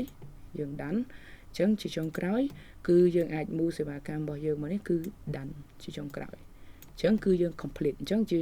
ចុងក្រោយគឺខ្ញុំអាចចូលមកមើល sell order របស់យើងអញ្ចឹងក្នុងសេវាកម្មមួយនេះក៏អត់មាន time សេវាកម្មអីផ្សេងទេតែក្នុងករណីខ្លះសេវាកម្មរបស់យើងគឺភ្ញៀវគាត់តែង add សេវាកម្មបន្ថែមនៅលើហ្នឹងអញ្ចឹងគឺយើងអាច add product ចូលមកក្នុងហ្នឹងជាក់ស្ដែងអញ្ចឹងយើងអាច add audit មួយថែមទៅអញ្ចឹងយើងអាច add audit នៅក្នុងហ្នឹងបានអញ្ចឹងបើសិនជាខ្ញុំ confirm អញ្ចឹងយើងនឹងបង្កើត sell order ហ្នឹងហើយអញ្ចឹងបើសិនជាខ្ញុំចូលមកក្នុងនេះវិញយើងអាចremove ទៅនៅក្នុងនេះខ្ញុំឃើញ sell order មួយទៀតគឺលេខ36អញ្ចឹងបើសិនជាចុងក្រោយខ្ញុំត្រូវការខ្ញុំចង់ create sell order មួយនេះ invoice ចុងក្រោយនៅលើ sell order មួយនេះគឺខ្ញុំអាច create invoice នឹងបានទៅជូនអតិថិជនរបស់យើងអញ្ចឹងខ្ញុំនឹង create invoice មួយនេះអញ្ចឹងជាចុងក្រោយគាត់ទទួលបានសេវាកម្មយើងហើយគឺយើង process ទៅលើ payment អញ្ចឹង ខាង accountant របស់យើងគឺគាត់ទទួលបាននៅ payment អញ្ចឹងយើងអាចបង្កើត payment ទៅយើង click pay អញ្ចឹងខ្ញុំអាច create payment នៅលើនេះបានអញ្ចឹងដោយសារតែខ្ញុំធ្លាប់រើសឈ្មោះគាត់ទើបវាជាប់ payment ពីមុនមកអញ្ចឹងនៅក្នុងនេះគឺយើងចូលមកជាចុងក្រោយអ្វីដែលយើងអាចមើលឃើញគឺយើងអាចមុនហ្នឹងគឺខ្ញុំត្រូវដាក់វាទៅតាមដំណាក់កាលជាក់ស្ដែងប៉ុន្តែខ្ញុំ complete វាហើយអញ្ចឹងខ្ញុំរុញវាមកដាក់Dan អញ្ចឹង project មួយនេះជាចុងក្រោយយើងអាចរើស on track ឬក៏យើងអាច complete ជាក់ស្ដែងអញ្ចឹងនៅក្នុងនេះដែរយើងអាចចូលមកមើលទៅខ្ញុំអត់មាន open task ទេគឺ everything របស់ខ្ញុំគឺ complete ហើយអញ្ចឹងបើសិនជាយើងចង់មើលបន្ថែមទៅលើ overview របស់ project របស់យើងក៏យើងអាចដាក់ទៅជា plan ដែលពីណាដល់ណាផងដែរអញ្ចឹងអានេះគឺជាអ្វីដែលយើងអាចមើលបានហើយបើសិនជា time sheet និង planning គឺយើងអាចមើលនៅក្នុងនេះអញ្ចឹងបើសិនជាខ្ញុំចង់មើល by project ឬក៏ by employee មាន employee ណាខ្លះគឺគាត់បាន record ម៉ោងអីខ្លះនៅក្នុងតារាងពេលវេលា time sheet ហ្នឹងគឺយើងអាចមើលមកក្នុងនេះបានហើយដោយសារតែគាត់មានម៉ោងរបស់គាត់ Darlene ហ្នឹងចាំតិចទៀតខ្ញុំបង្ហាញម៉ោងរបស់គាត់អញ្ចឹងដូច្នេះហើយទើបយើងឃើញទឹកលុយរបស់គាត់គឺនៅពេលដែលយើង spend នៅលើប៉ុណ្ណឹងគឺ costing ទៅលើតម្លៃរបស់គាត់គឺចំនួនតម្លៃប៉ុណ្ណឹងអញ្ចឹងនេះគឺជា overall អំពី project របស់យើងអញ្ចឹងបើសិនជាយើងចង់ឃើញ actual margin នៅក្នុង project app របស់យើងគឺយើងមានការ update តិចនៅលើ version 19.2 ហ្នឹងអញ្ចឹងយើងអាចចូលមកមើល actual margin ទៅហើយយើងអាច filter មើលនៅក្នុង project របស់យើងបានអញ្ចឹង project ខ្ញុំចុងក្រោយមុនហ្នឹងគឺ sale order លេខ35អញ្ចឹងនៅក្នុង sale order លេខ35របស់យើងបើសិនជាខ្ញុំចង់មើលមកក្រោមនឹងទៀតខ្ញុំអាចចុចមើលទៅលើ customer ដែលនៅក្នុងនេះយើងដាក់ឈ្មោះថា partner អញ្ចឹងយើងអាចមើលទៅលើ debit tan របស់យើងគឺយើងអាចមើល revenue ហើយក៏ដូចជា bill manually របស់គាត់យើងមានអីគេខ្លះនៅក្នុងនឹងផងដែរអញ្ចឹងអានេះគឺជាសរុបនឹងបើសិនជាគាត់មាន cost ផ្សេងៗដែលរួមបញ្ចូលនៅក្នុងនឹងហើយនេះគឺជា amount សរុបអញ្ចឹងអានេះគឺជាតារាង report មួយដែលយើងអាចមើលនៅក្នុងនេះបានអញ្ចឹងជាចុងក្រោយមុននឹងយើងចេញទៅមួយទៀតគឺយើងអាចមើលនៅក្នុង report task របស់យើងជួនកាលយើងមើល task របស់យើងថាតើគាត់មាន task អីខ្លះមាន allocated time មាន spend អីខ្លះសម្រាប់អ្នកដែលគាត់ track ម៉ោងនៅលើកិច្ចការងារហ្នឹងគឺគាត់អាចចូលមកមើលចុងក្រោយមកគឺសម្រាប់ David Tan customer របស់យើងហ្នឹងគឺយើងបាន spend ម៉ោងនៅក្នុងហ្នឹងដូចគ្នាហើយបើសិនជាយើងចង់មើលវាជា Excel យើងចង់ report ទុក download វាទុកគឺយើងអាច download ជា Excel file បានអញ្ចឹងនៅក្នុងនេះខ្ញុំមានមុននឹងខ្ញុំចេញពី project app គឺយើងអាចមានតារាង task មួយដែលជាប្រចាំយើងពិបាកនៅក្នុងការគ្រប់គ្រង task ច្រើនអញ្ចឹងបើសិនជាយើងចង់មើល task របស់យើងពេលខ្លះយើងអត់ដឹងថា task ណាគាត់មាន activity អីខ្លះអញ្ចឹងខ្ញុំក៏អាច set activity ដូចខ្ញុំធ្វើនៅក្នុង CRM ហ្នឹងទៅគឺវានឹងជាប់ហើយបើសិនជាខ្ញុំ select ច្រើនគឺវានឹងអាច set activity បានដូចគ្នាហើយបើសិនជាយើងចង់មើលបន្ថែមទៅលើ deadline ឬក៏យើងចង់មើល customer ណាខ្លះគឺយើងអាចមើលនៅលើនេះបានហើយពេលខ្លះtask របស់យើងគឺយើងចង់ track ទៅលើ time spend ឬក៏ time remaining ដែលជាចំណុចសំខាន់របស់យើងក៏យើងអាច filter មើលអញ្ចឹងយើងអាចប្រើប្រាស់នៅប៊ូតុងកន្លែងនេះដើម្បីយើងអាចមើលចំណុចណាដែលយើងចង់មើលហើយបើសិនខ្ញុំចង់មើលថា take ឬក៏ stage ទេឬក៏ priority ទេខ្ញុំចង់មើលអ្វីដែលសំខាន់ហើយនឹង project ខ្លះ milestone នៅកន្លែងនេះមានន័យថាពេលខ្លះ project របស់យើងអត់គិតម៉ោងឬក៏យើងអត់គិតជា fix ទេគឺយើង pay ទៅយើង charge គាត់ទៅតាមដំណាក់កាលអញ្ចឹងយើងក៏អាច create project យើងទៅជា milestone ហើយយើងអាចមើលទៅតាម milestone ដែលគាត់ complete ផងដែរអានេះគឺជា highlight របស់យើងអញ្ចឹងអានេះគឺជាតារាងកិច្ចការងារដែលយើងអាចមើលបានក្នុងនាមយើងជា management ហើយបើខ្ញុំចង់ filter មើលតែ project ក៏ខ្ញុំអាចមើល by project អញ្ចឹងបានដូចគ្នានេះគឺជា sort of some action ដែលយើងអាច filter មើលបាននៅក្នុង project ហើយបើយើងចង់មើល by employee ក៏យើងអាច assign នេះក៏យើងអាចមើលបាននៅក្នុងនេះដែរអញ្ចឹងខ្ញុំនឹងចូលទៅ application មួយទៀតហើយយើងនឹងចាប់អារម្មណ៍ទៅលើ sale order យើងដូចគ្នាអញ្ចឹងមុននឹងខ្ញុំចូលដល់ accounting ហើយនឹង company មួយទៀតខ្ញុំអាចបង្ហាញអំពីតារាងពេលវេលារបស់យើងអញ្ចឹងតារាងកន្លែង time sheet របស់យើងនេះដោយសារយើងជា admin account គឺយើងអាចមើលបានទាំងអស់អញ្ចឹងបុគ្គលិករបស់យើងនីមួយៗដែលគាត់បានចំណាយពេលក្នុងការធ្វើកិច្ចការងារនីមួយៗគឺយើងអាចមើលនៅក្នុងនេះបានថាយើងមានសេវាកម្មឬក៏យើងមាន project អីខ្លះដែល team យើងគាត់បានធ្វើការងារអញ្ចឹងវាក៏បង្ហាញឲ្យយើងឃើញថានៅក្នុងថ្ងៃនេះ ថ្ងៃនីមួយៗជាតារាងប្រចាំសប្តាហ៍ប្រចាំខែអញ្ចឹងយើងអាចមើលឃើញជាក់ស្ដែងថាតើបុគ្គលិកណាគាត់ចំណាយពេលច្រើនហើយបុគ្គលិកណាដែលគាត់ចំណាយពេលតិចនឹងក៏ជាទិន្នន័យមួយដែលយើងអាចដឹងថាតើយើងត្រូវការ increase head count របស់យើងឬក៏វា workload ពេកសម្រាប់គាត់ឬក៏យើងកាត់បន្ថយបុគ្គលិកទៅតាមនឹងជាក់ស្ដែងអញ្ចឹងការប្រើប្រាស់ project ជាមួយនឹង timesheet អាចជួយឲ្យ business consulting firm របស់យើងមានព័ត៌មានគ្រប់គ្រាន់ហើយអាច track បានទៅលើទាំងផ្នែកការងារផ្នែកពេលវេលាក៏ដូចជាការធ្វើកិច្ចការឲ្យបានរហ័សលឿនជាងមុនផងដែរអញ្ចឹងនៅក្នុងនេះកន្លែង validate ហ្នឹងគឺពេលខ្លះ timesheet របស់បុគ្គលិកយើងគឺគាត់បានធ្វើ3ម៉ោងអញ្ចឹងយើងអត់ទាន់បានពិនិត្យមើលថាគាត់ធ្វើបាន3ម៉ោងទេអញ្ចឹងយើងបានពិនិត្យហើយអញ្ចឹងយើងអាច validate នៅលើនេះបានអញ្ចឹងគឺ time sheet 3ម៉ោងដែលគាត់បានធ្វើការហ្នឹងគឺបាន validate ហើយអញ្ចឹងអានេះដោយសារតែ Navi គាត់អត់មាន team ខ្ញុំអញ្ចឹងពេលដែលខ្ញុំដោះ filter ទៅគឺវាចេញមកដែរអញ្ចឹងតារាង report បើសិនជាយើងចង់មើល filter វាដោយបុគ្គលិកឬក៏យើងចង់មើលវាដោយ project ដែលពេលខ្លះវាសំខាន់សម្រាប់យើងជាអ្នកគ្រប់គ្រងអញ្ចឹងខ្ញុំអាចមើលដោយ list view អញ្ចឹងទៅគឺខ្ញុំអាចឃើញថានៅក្នុង sale order item មួយណាអញ្ចឹងមុនហ្នឹងនៅពេលដែលយើងប្រើ timesheet app នៅពេលដែលខ្ញុំជា user ហ្នឹងអញ្ចឹងខ្ញុំអាចជ្រើសរើស project ដែលខ្ញុំកំពុងធ្វើការលើនឹងមុនហ្នឹងអញ្ចឹងខ្ញុំអាចរើស SO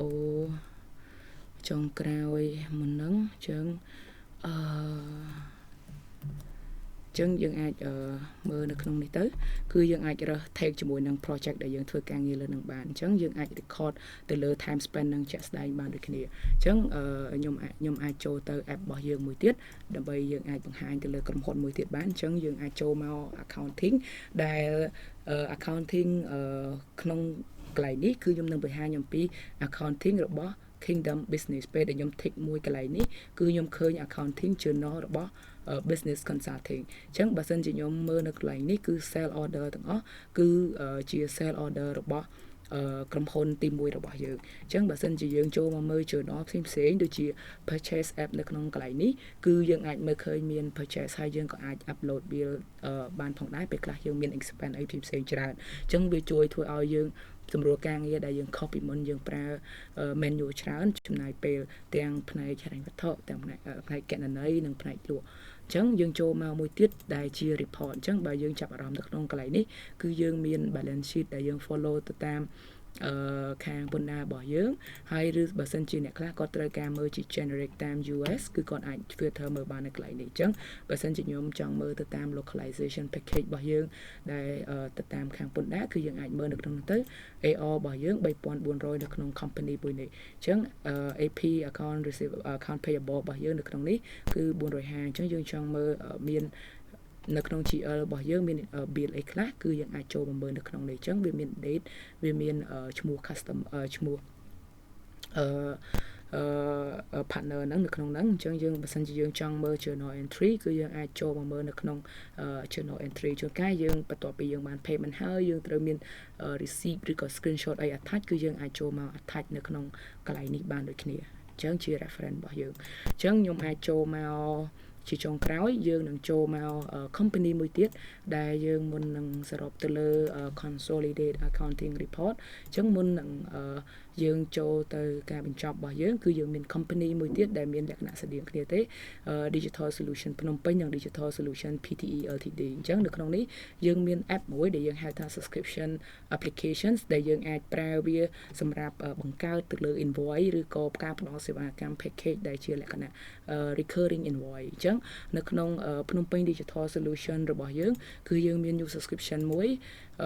ឧទាហរណ៍ David ចុះអតិថិជនរបស់យើងទៅដែរអញ្ចឹងគាត់ពេញចិត្តមកលើសេវាកម្មរបស់យើងអញ្ចឹងគាត់ចូលមក template ចូលមកសេវាកម្មនៅក្នុង company យើងមួយទៀតអូខេ Austin អញ្ចឹងគាត់ក៏ជាទិញ social media community management service ពីយើងដែរអញ្ចឹងនៅក្នុងនេះគឺយើងមាន template ហើយស្រាប់អញ្ចឹងនៅពេលដែលយើងប្រើ tool នៅក្នុង Odoo គឺវាមានភាពលឿនរហ័សមែនតើអញ្ចឹងយើងអាចបំបែកជា section បំបែកជា product អញ្ចឹង product ពីរនេះគឺជាការ set up គឺ one time off អញ្ចឹងគឺមានតម្លៃនៅក្នុងនឹងស្រាប់អញ្ចឹង subscription របស់យើងនៅក្នុងកន្លែងនេះគឺជា recurring invoice ប្រចាំខែរបស់យើងគឺការcheck មើល new feed social media community management ដែលគាត់ត្រូវ pay ឲ្យយើងជាប្រចាំខែ$250អញ្ចឹង ខ្ញុំអាចដាក់ note អីបន្ថែមនៅក្នុងហ្នឹងខ្ញុំអាចទៅ save បន្ថែមទៅfrequently frequently meeting to check with client អញ្ចឹងវាមានភាពងាយស្រួលមែនទែននៅពេលដែលយើងអាច utilize នៅក្នុងនេះបានអញ្ចឹងទាំង subscription application ទាំងការធ្វើ quote នៅក្នុង CRM ឬក៏ sales application របស់យើងក៏មានប៊ូតុង catalog ដែរពេលខ្លះក្នុងនាមយើងជាអ្នកផ្ដល់សេវាកម្មគឺយើងមានservice ជាច្រើនអញ្ចឹងខ្ញុំចង់មើលជា category សួរមើលអញ្ចឹងនៅក្នុងកន្លែង service កន្លែងនេះគឺខ្ញុំចង់ add on ពេលខ្លះខ្ញុំមានដល់រាប់រយសេវាកម្មអញ្ចឹងខ្ញុំអាចរើស add ចូលសេវាកម្មនេះមួយទៀតទៅហើយឧទាហរណ៍យើង add ទៅលើខ្ញុំចង់ add design អញ្ចឹងឧទាហរណ៍យើង add design មកក្នុងនេះអញ្ចឹងវានឹងបើសិនយើងមើលមកខាងក្រោមនេះគឺវាមានសេវាកម្ម design ហើយនឹងដែលខ្ញុំ add ចូលមកមុនហ្នឹងគឺវាមានភាពងាយស្រួលអញ្ចឹង catalog គឺជួយយើងបានច្រើនមែនតើបើសិនយើងមានរូបភាពអីគឺយើងអាចដាក់រូបភាពចូលនៅក្នុងហ្នឹងបានអញ្ចឹងrecurring plan របស់ខ្ញុំគឺជាលក្ខណៈ recurring monthly ហើយវាមានការ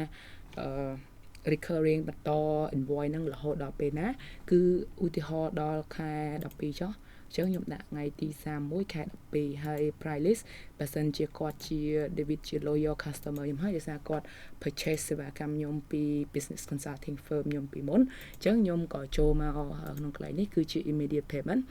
អញ្ចឹង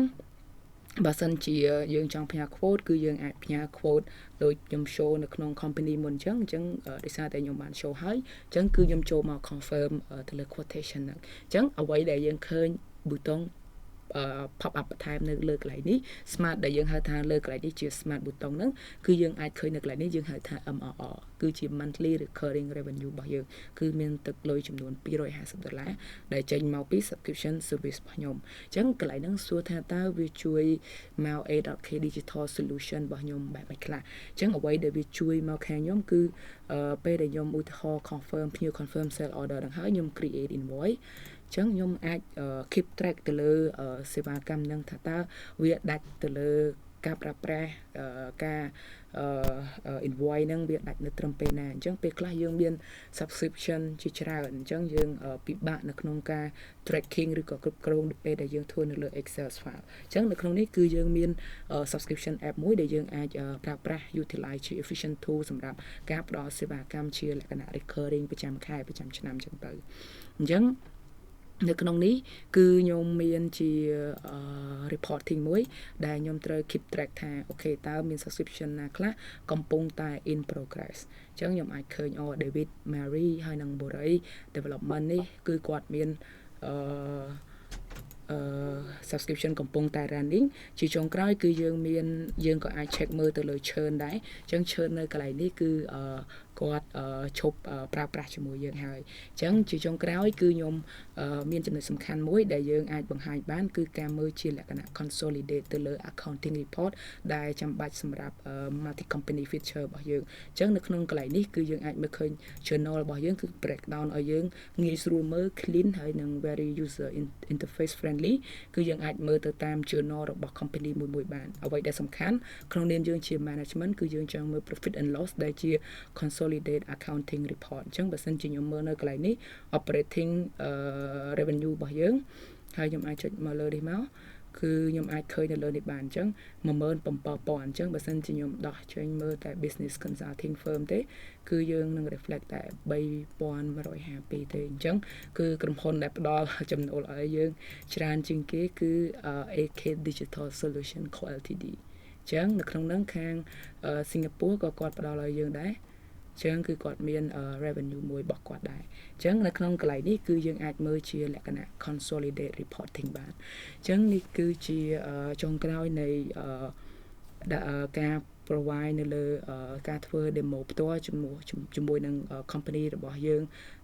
ទៅលើខាងផ្នែក business consulting ក៏ដូចជា digital solution ដែលយើងអាចប្រើប្រាស់ពីការ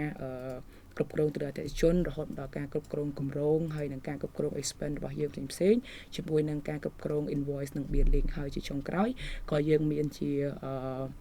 tool ដែលយើងអាចប្រើប្រាស់ជា subscription ផងដែរអញ្ចឹងយើងមាន community marketing tool ផ្សេងៗទៀតដែលយើងអាចប្រើប្រាស់ជា email marketing ឬក៏ជា event management នៅក្នុងនេះផងដែរអញ្ចឹងយើងអាចមើលនៅក្នុង tool ដែលយើងគិតថាចាំបាច់សម្រាប់អាជីវកម្មរបស់យើងអញ្ចឹងនេះគឺជាចុងបញ្ចប់នៃ demo របស់យើងអញ្ចឹងបើលោកអ្នកមានចម្ងល់អីគឺអាចចូលមកក្នុងប្រអប់សំណួរចម្លើយរបស់យើងនៅក្នុង YouTube បាទបើសិនជាមានចម្ងល់ផ្សេងៗលោកអ្នកអាចដាក់នៅក្នុងប្រអប់សម្បត្តិនៅក្នុង YouTube របស់យើង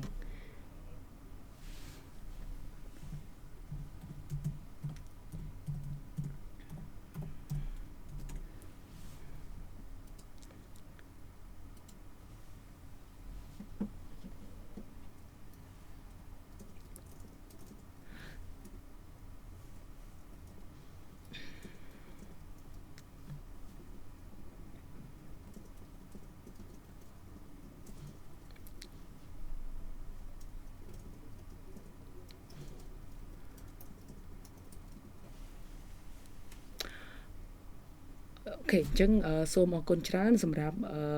session Q&A របស់យើងដោយសារតែយើងដល់ពេលវេលាដែលត្រូវបញ្ចប់ដែរអញ្ចឹងខ្ញុំសូមធ្វើការ summary ទៅលើការធ្វើបទបង្ហាញនៅក្នុងថ្ងៃនេះក៏ដូចជា webinar របស់យើងទាំងមូលអញ្ចឹងយើងសង្ឃឹមថាអ្នកទាំងអស់គ្នាអាចយល់បន្ថែមអំពីថាតើយើងមាន tool មាន app អីខ្លះទៅលើការប្រើប្រាស់និង feature ផ្សេងៗនៅក្នុង application របស់យើងនីមួយៗដែលយើងបានលើកឡើងនៅក្នុងការធ្វើ live demo អំបញ្ញមិញក៏ដូចជាជាមួយនឹង case study របស់យើងដែលផ្ដោតទៅលើ all in one platform ជាមួយនឹង real time data update ហើយនឹងការ organize ការរៀបចំទៅលើ management ទាំងផ្នែកលក់ផ្នែកអតិថិជននិងផ្នែកគ្រប់គ្រងគម្រោងក៏ដូចជាផ្នែកហិរញ្ញវត្ថុរបស់យើងដើម្បីជួយជំរុញទៅលើអតិថិជនការ retention របស់គាត់និងការជំរុញទៅលើផ្នែកលក់ហើយជាមួយនឹងការធ្វើឲ្យ operation របស់យើងមានភាពងាយស្រួលជាងមុននិងដោះស្រាយបញ្ហាប្រឈមដែលធ្វើឲ្យមានការ delay ទៅលើសេវាកម្មរបស់យើងផងដែរអញ្ចឹងខ្ញុំសង្ឃឹមថានៅក្នុងការចូលរួម webinar នៅក្នុងថ្ងៃនេះលោកអ្នកអាចទទួលបាននៅចំណេះដឹងបន្ថែមមិនថាជាអតិថិជនថ្មីឬក៏អតិថិជនដែលបានប្រើប្រាស់ Odoo ហើយទេអញ្ចឹងបើសិនជាមានសំណួរបន្ថែមឬក៏ចង់ប្រឹក្សាយោបល់នឹងតាក់ទងទៅលើការប្រើប្រាស់ឬក៏មានតម្រូវការទៅលើអាជីវកម្មរបស់លោកអ្នកអាច